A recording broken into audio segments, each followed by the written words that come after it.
We've been looking at this book of Jonah, and under the title of Jonah, the sign that he is a sign to us of Christ. This morning we come to consider the disappointed sign, and that is what he is. He is the disappointed sign, for it displeased Jonah exceedingly, and he was angry. Some of you, as you grew up, you may have, I don't know if they have these in Italy and Colombia and Ghana and all these places, but here, you will have seen them.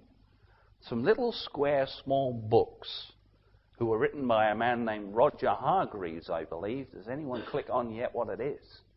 The Mr. Men. The Mr. Men. There's a whole list of 1971 through to the present.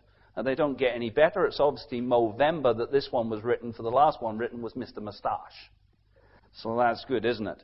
There is one for every lady here who is married, because there is one about Mr. Perfect, and obviously you have him in your life. There is Mr. Happy, Mr. Noisy, Mr. Sneeze, Mr. Daydream, and Mr. Noisy, Mr. Funny, Mr. Mean. There is also, of course, in this day of equality, the Little Miss series now, isn't there? Little Miss Bossy was the first one. I dare to find a person who's decided Little Miss Bossy should be the first Little Miss book. That was just not good. I've just decided, my dear wife, I'm going to go and write this book. Yeah. Little Miss Splendid. Little Miss Chatterbox, another brave man when he took up to write the pen and decided that was going to be it. Miss Fickle, Little Miss Country. All of these names, and we smile at the titles, don't we? Because in part we know someone who bears a little bit of resemblance to the name. Or we know someone. It makes it a little bit funny for us adults. But it teaches the children something. There's one that's lacking in the Mr. Men series, and he's found here in Jonah. He's Mr. Angry. And Mr. Angry is here present in this passage. He is fuming. When it says that he is exceedingly angry, it is not kidding you. The Hebrew conveys it very powerfully.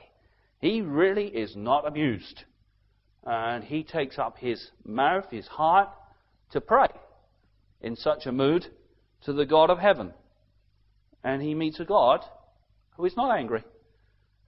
Jonah is angry with God's saving compassion. It's quite a thing, isn't it? Here is this believing man. He knows God. We see that throughout this book. He's a chosen vessel of God. He's an instrument of God. But when God decides to do what God does so wonderfully, save people, Jonah is fuming and angry. And the whole section we're looking at from verse 1 through to 9 read this morning conveys this very well to us. He is angry enough to die, he says. As we consider it, we want to see perspectives to remove our anger with God. For the reason the things that are in there in the Scripture, these characters, a bit like the Mr. Men, look a bit like us at times. We can be angry with God. We can have a problem with what God is doing, the path He's chosen to take, the thing He has chosen to do. It doesn't seem fair. And the thing with us human beings, God allows us to speak to Him in terms where we tell Him we're not happy. If you read some of the Psalms, you will find those things at times. Let's look first of all then at the context here and looking at the false perspective. He prayed to the Lord and said, "O Lord, is not this what I said when I was yet in my own country? Is this not what I said when I was back home? I told you this was what it was going to be like. That's why I didn't want to come here in the first place. That's why I got on that boat and went to Tarshish. Because I knew you were a slow, compassionate God." But there's a particular phrase that stands out in all that he says. You one who relents from doing harm. As Jonah speaks here, his anger is that God has done something morally evil. That's what he believes. Now when I say morally evil, you begin to understand the depth of his feeling. We think of morally evil, moral, something that goes against the code of life, moral of stealing, the moral of against other human beings, harming, hurting, murdering, all goes against moral. But when we put together with that moral evil, he has in mind that God has done something that should not be done. It is sinful. It is so wrong that a human being wouldn't do it. And I am better in my mind, is Jonah thinking, than the God of heaven in the action he has taken. He is also concerned about his own reputation. This is a mighty fine thing you've done to me, God. I came into this city. I preached the message you told me to preach. In these days, this city is going to be destroyed.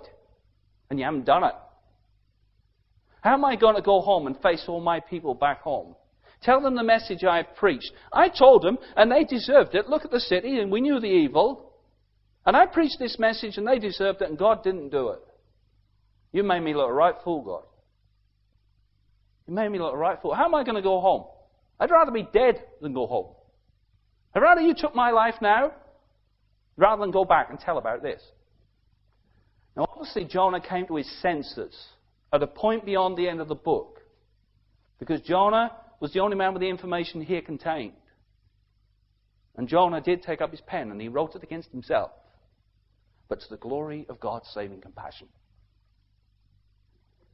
Because this angry man, and he is angry, he is fuming with God at the moral evil he has done. Those people deserve the judgment you promised. They deserve for the evil they have done to be destroyed. They don't deserve to live or exist. As Jonah speaks against God and the things that he has done, God is so patient with Jonah. We don't find an angry God here. We don't find a cross God. He is angry against sin all the time. He is angry against wickedness all the time. But against Jonah here in the passage, we find a God who is slow to anger, abounding in compassion, and full of love. That's how the section begins. This prayer of pouring out, Lord, this is a right fine thing you've done for me. Now kill me now. I want nothing more to do with going home and tell about this. But God has not finished with Jonah. Obviously, Jonah believes his prayer works because he goes to sit outside the city, which he knows that God will have compassion on. But he still believes that maybe, somehow, God will see sense and destroy the city. So he goes outside the city.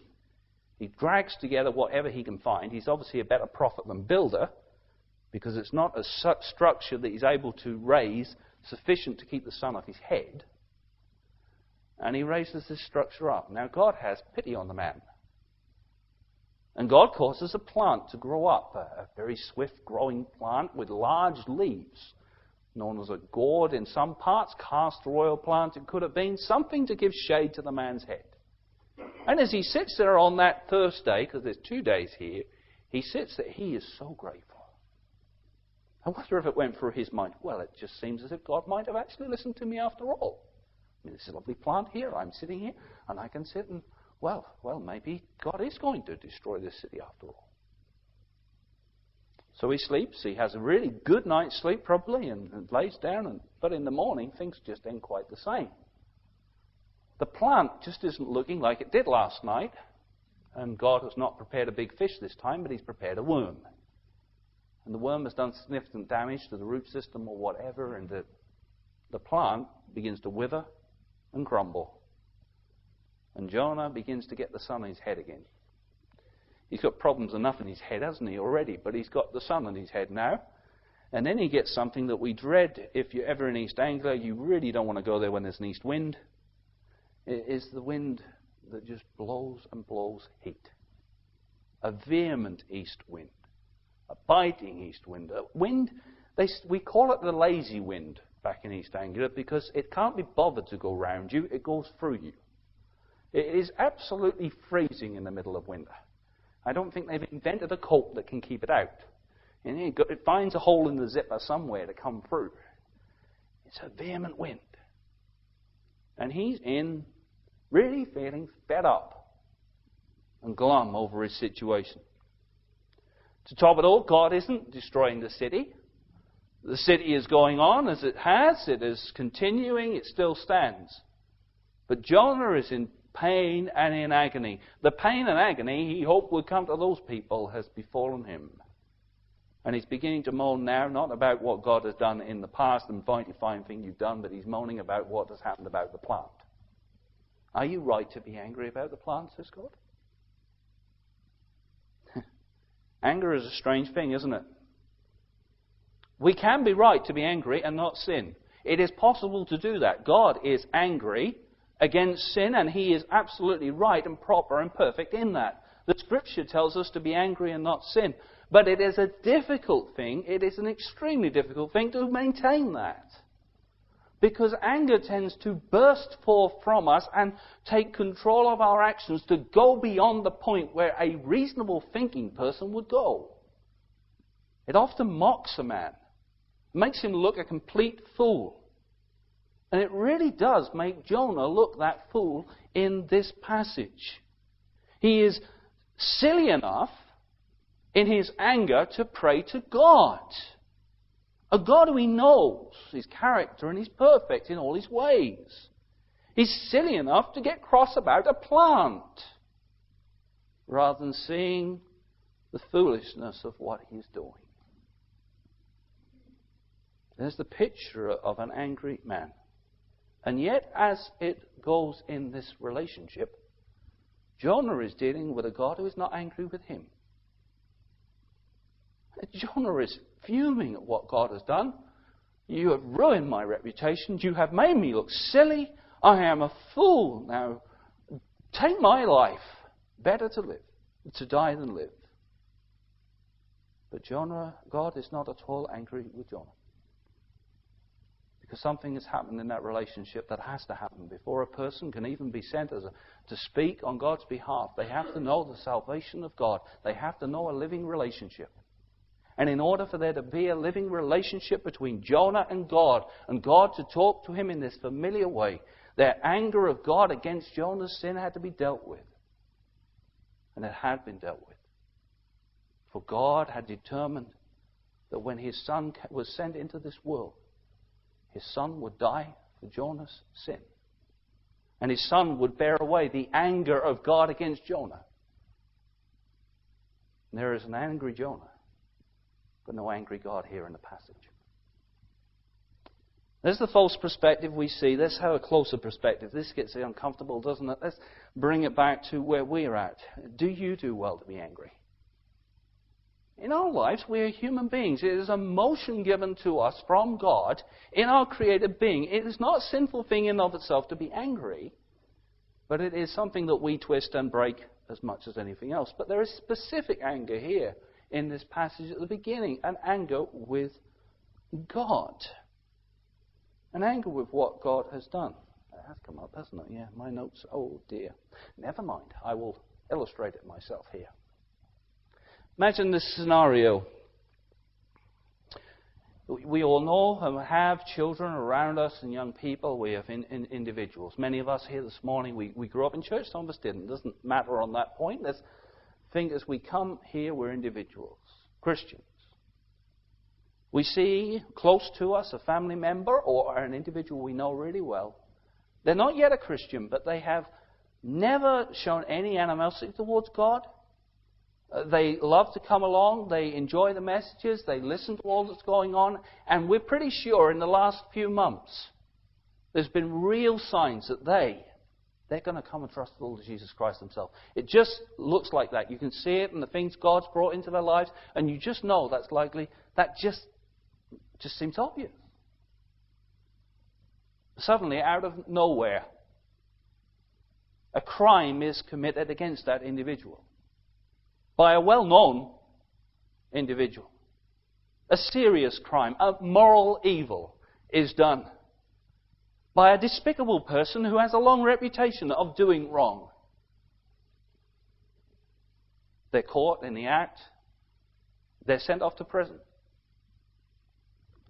But your friend or your relative never recovers. They don't come to church like they did.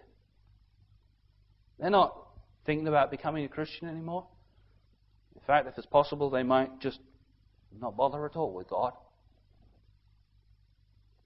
And yet you hear at the very same time, this man or woman of despicable evil who has done so many things, they arrived in their prison cell and they found a Bible. And my word, what happened? They picked it up And he read it.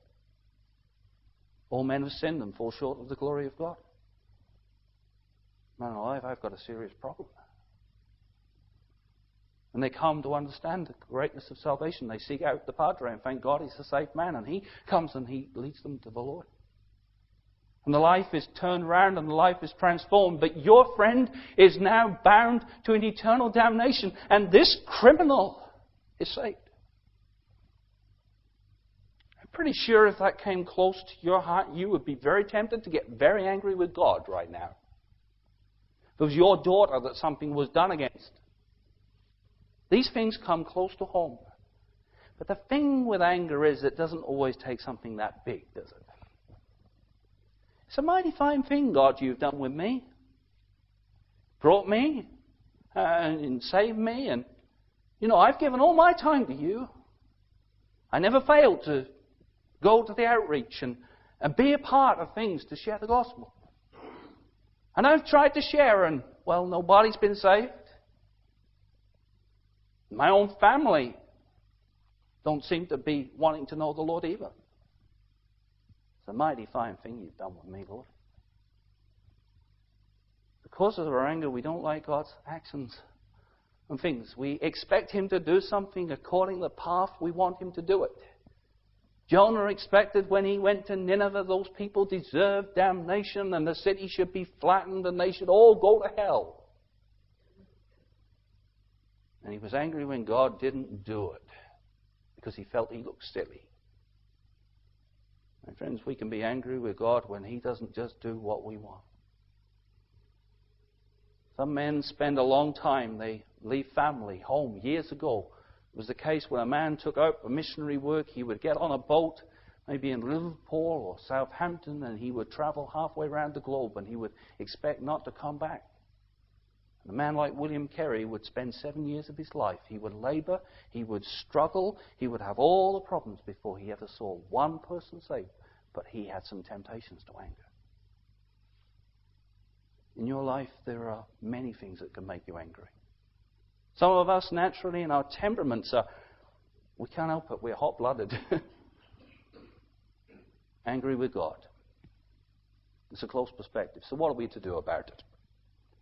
We'd rather that just remain. Jonah was going to get a bit of a hammering here and look bad, but it comes back. This has to be a guiding perspective. God brings it from the big down to the small, doesn't He? He takes it out of being about a city to something as foolish as a plant. Do you do well to be angry with a plant? Your situation isn't that you're angry with God or for the city of Nineveh, but you may have things that you are battling with in your life with God. Things that you are just not feeling quite as right about as you would like. You don't like what He's doing, then we need to recognize that. As human beings, we are fallen creatures. We have emotional problems and issues or weaknesses. And not all of those are dealt with as soon as we become a Christian. Some of them are character traits which God has to work on with us over a period of time. Praise God, when I get out of this world, we will be changed in an instant and we will match that person of Christ. We will have no difference between us. But in this world, we will have trouble, and some of it will be our own making for our emotional response. So we need to admit it. The first point of dealing with some issue is to admit, are you angry with God? Then let's get it dealt with.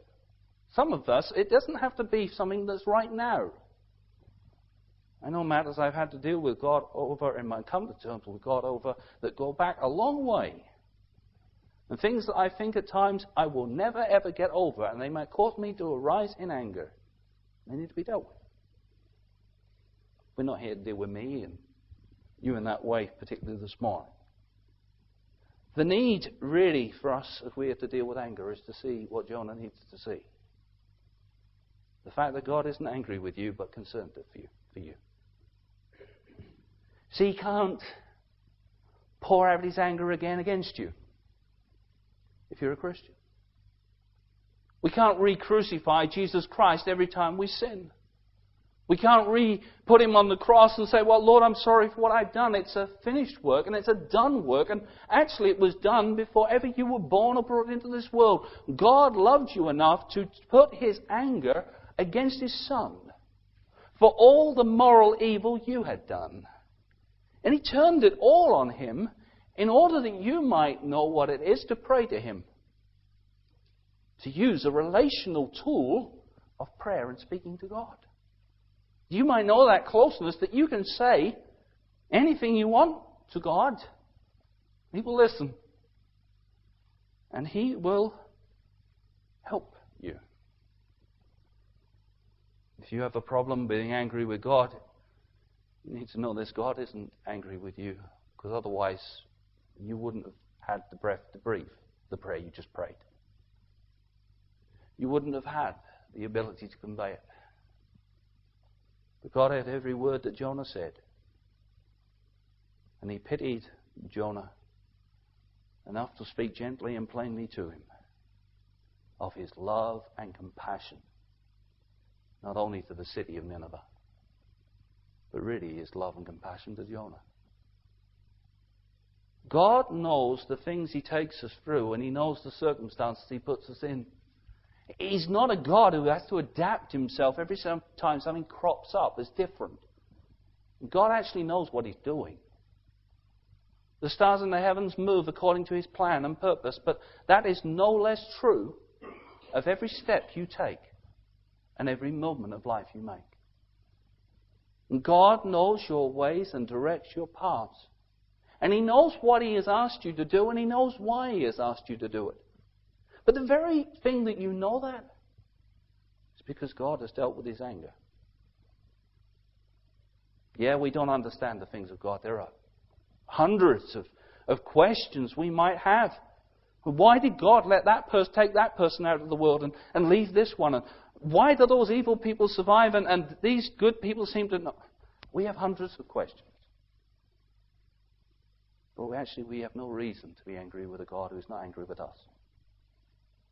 If you are such a person who is angry with God, look at Jonah. He doesn't make himself look good, does he?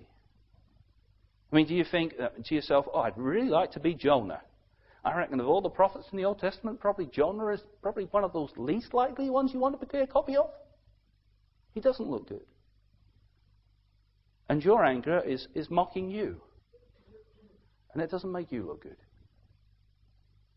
It makes clever men look fools. It makes controlled men look out of control. Your anger harming you, then it needs to be dealt with, doesn't it, with God? But the other thing is your anger harming other people. There are 120,000 individuals in that city who can't discern between their right hand and their left hand. They're totally ignorant. Jonah gets his way, they all get wiped off the planet like that. There might not be 120,000 people at stake at your anger. There can be a husband or wife. There can be a family member. There can be other Christians. The thing is, the other Christians particularly, isn't it? Why should they feel your anger when the God who has saved you both is not angry with either of you in the truth of who he is? It's a humiliating thing to have to take up your pen and write, but the man here obviously came to understand, actually, it's not better for me to die.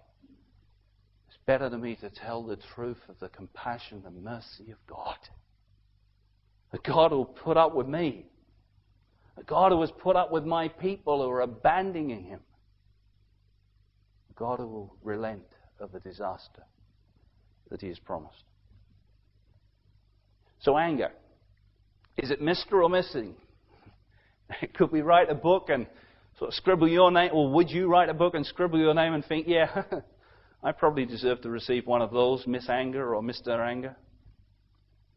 Or is it missing? I don't think in any of our lives we'll ever have it completely missing, because we don't know what's going to happen tomorrow. And we don't know how we're going to feel when matters are out of our comfort zone, as they say these days. But in that big fact of your personal relationship with God right now, has your anger been dealt with?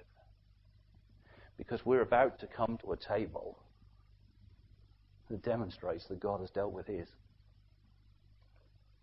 For God has sent his only begotten Son into the world. But whoever believes in him should not perish under that anger, but should know what it is to have life. You should be able to come to this table and drink of this wine and not feel the sourness of it on the tongue, or lack the sweetness of the bread, but know the unity they have with a God who is slow to anger, abounding in mercy, gracious, abundant in loving kindness, who relents of the harm that he will do.